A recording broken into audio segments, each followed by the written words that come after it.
All right, this is day number 35. Let's move on over to Pro Tools. Take a listen back. Boom, boom, play. So this is definitely a more, dare I say, traditional song for me, where I just stare at nothing and come up with something. Really,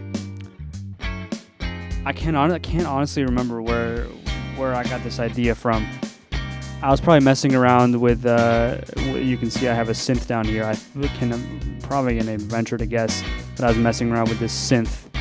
I think it's the Casio SK1. A friend of mine had it, and I was like, I love the brass ensemble patch, and I was like, can I borrow your keyboard so I can write this thing? So I think if I'm remembering right, I wrote this kind of chord progression first, and then kind of wrote around that, came up with the verse and pre-chorus, kind of backwards. In here, getting into my lead guitar bag as well. That is something that I guess I started doing then, but recently I've really been heavily focusing on lead guitar stuff, because I feel like it's probably the thing that I am the worst at, to be honest. I've had the least amount of time on guitar in comparison to keys and bass and drums, to be honest. Or I guess drum programming I've done for longer than I've played the guitar. So yeah, anyways, here's another example of me just forcing myself to do some kind of lead lines. A lot of the vocabulary that's in this one is just finding the chord shape, but on the higher 3 strings, on the higher 4 strings, and then just kind of arpeggiating that, as kind of the building block that I worked on here to kind of see those shapes. Because it's one thing to know the chord and the whole stack, on the E string or the A string, but it's totally different to find those little shapes on the higher strings and get the major arpeggio, the major chord in every inversion, and the minor chord in every inversion, and figure out how to move between those to make those lead lines. Like, that's stuff that I really find a lot of fun. So that's what I did here. Yeah, short little one, cute little one. Kind of like a sad chorus, but a very happy verse and pre-chorus. This starts major, but I feel like the chorus is really like wonky and psychedelic and minor. All right, I think the drums again. Of course, this is my ride or die right here.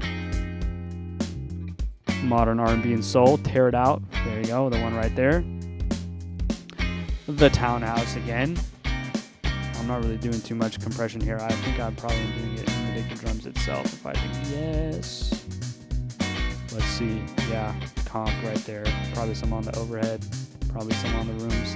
Yep. So probably found that it just worked a little better, so I didn't touch the Townhouse in this one. Rock rack on the bass. Cut the lows, boost the highs. We'll look at a little the high boost there. And then the Distressor again. Just to glue it all together, of course.